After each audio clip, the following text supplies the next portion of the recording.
Hello, this is video number 5 of the felted mountain purse.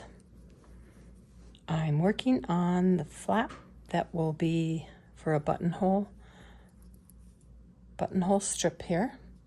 I've decided I've done an additional I-cord edge around the top to the center back, and I'm now working a 5-inch I-cord that I'm going to do a loop. So to continue working this I-cord till it's 5 inches.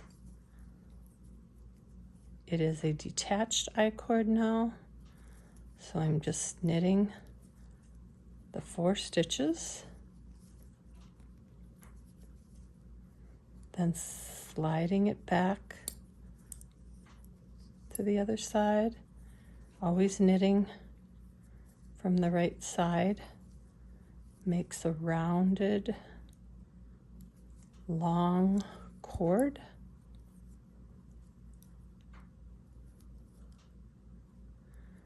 So once I have 5 inches, I will reattach down here by picking up in the next stitch here and then continuing on to the end, and then this will be a 5-inch loop that will work for a button on the front of the purse. So that is my idea, and look for this pattern. I'm going to leave a link to the pattern below in the comment section.